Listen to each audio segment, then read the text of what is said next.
On ne peut pas changer tout ce que l'on affronte, mais rien ne change tant qu'on ne l'affronte pas. James Baldwin.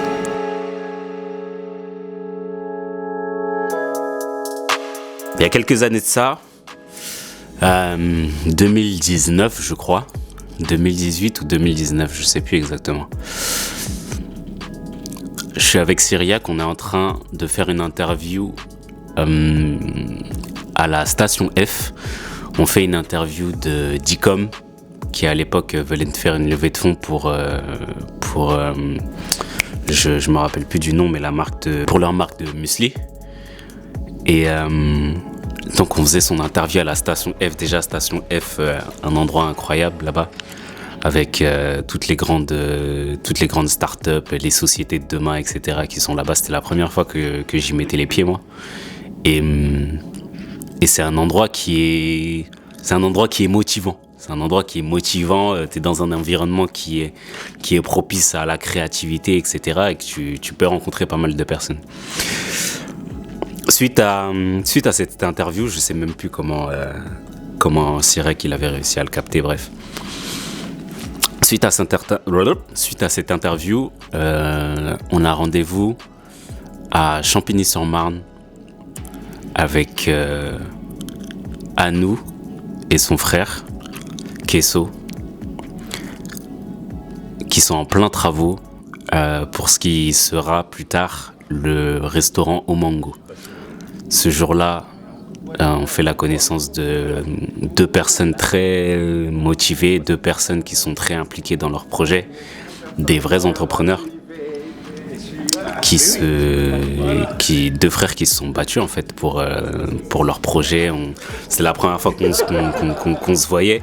Et donc ça accroche directement, on en a même les larmes aux yeux quand on est en train de réfléchir à tout ce qu'on pourrait développer, etc.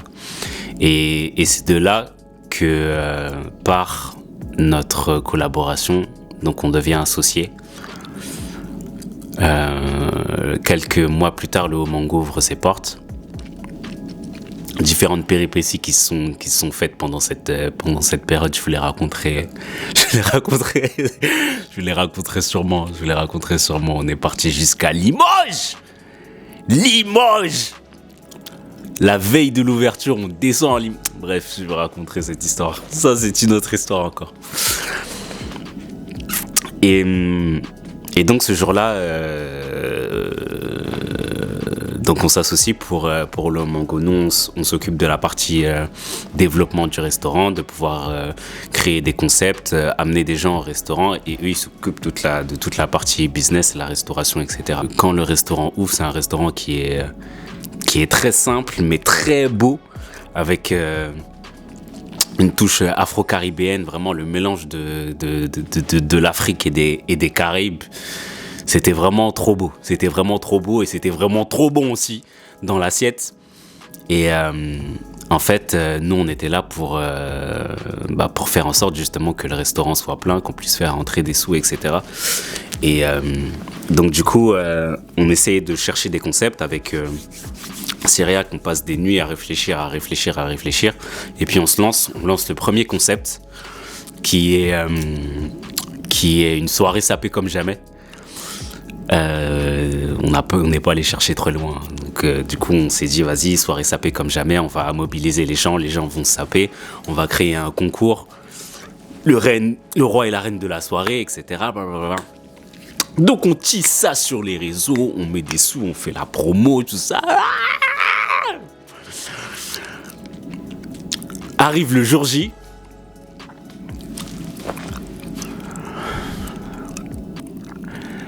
Personne ne vient. C'est-à-dire que quand tu dis personne...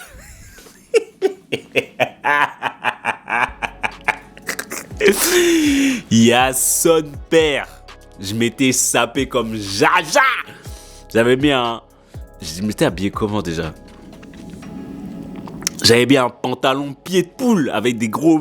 Un gros imprimé pied de poule. Avec une cravate aussi avec les mêmes motifs, une chemise blanche, veste jaune. Et il n'y a personne qui est venu. personne n'est venu. Quel échec. C'était notre premier...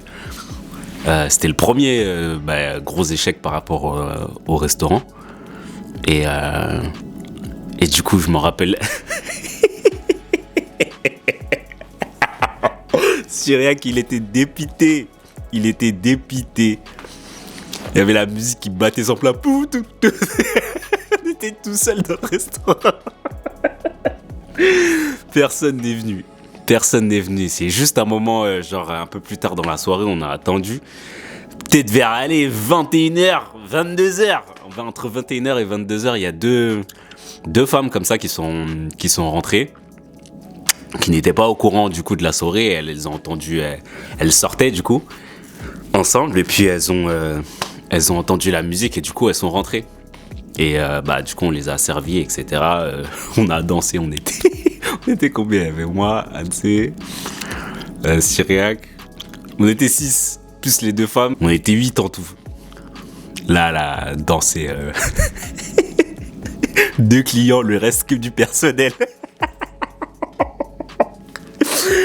Bref, après ça, Anou, je me rappelle, il a dit hey, gars, c'est pas grave. C'est le premier échec, mais c'est la première tentative. Là, on recalibre, on retravaille le truc, on réfléchit à d'autres choses et après, on avance.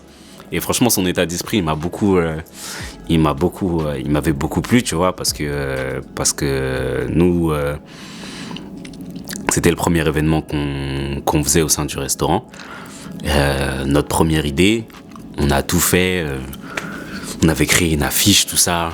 Si je la retrouve, je vous la balancerai. Bref, échec.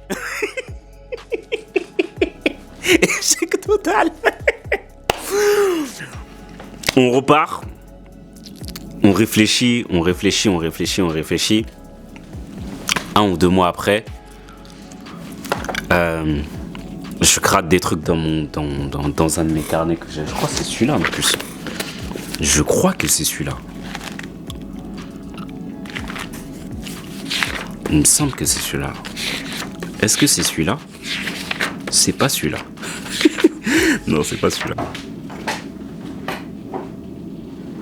Ce qu'il faut savoir, c'est que moi, j'ai plein de carnets. J'ai énormément de carnets sur lesquels je note toutes mes idées, etc. Bah, regarde, là, tu vois.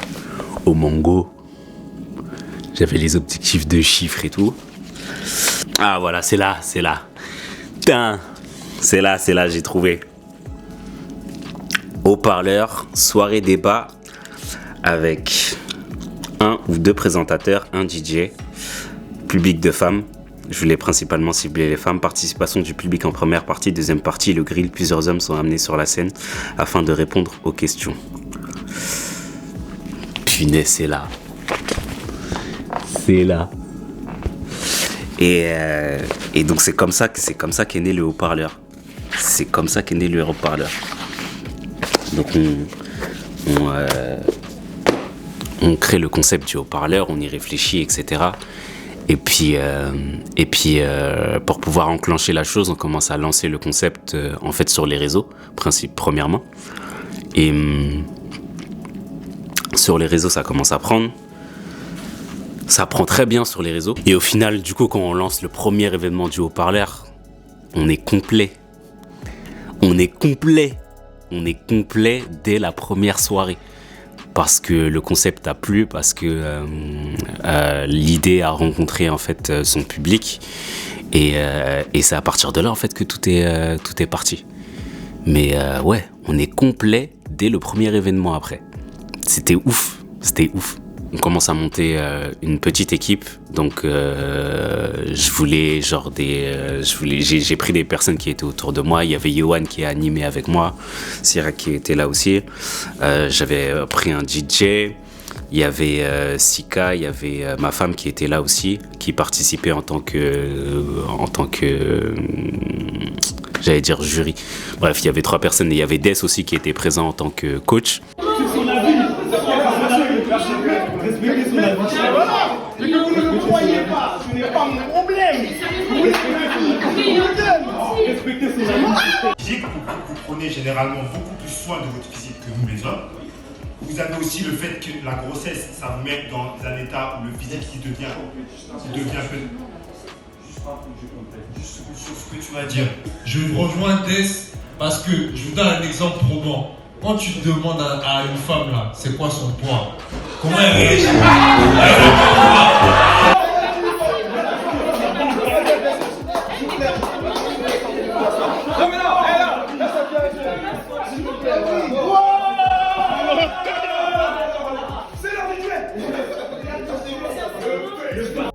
Souvent, c'est des sujets qui sont difficiles à aborder. Donc, en vrai de vrai, on n'est pas dans la même situation. Moi, je vais donner mes points de vue. Parce que tu as bien dit. Regarde comment tu as amené ça sale.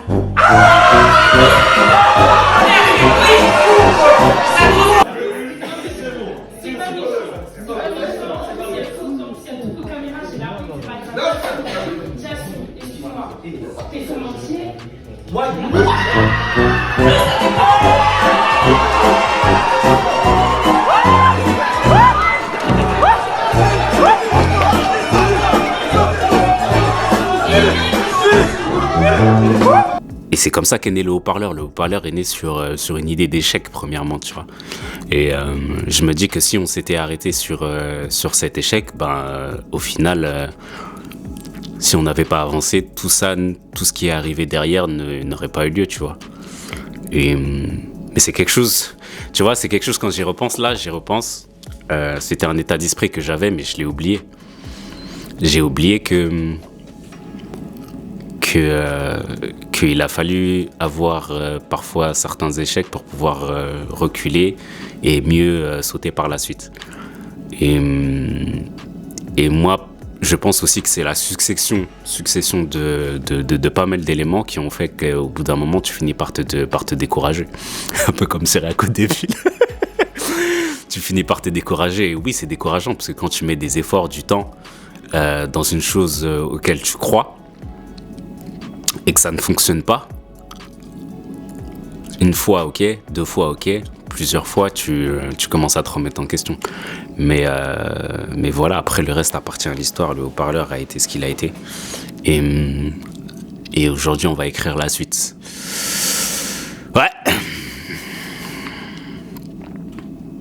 Prenez soin de vous, prenez soin de vos proches, de vos poches. On se retrouve demain. Peut-être.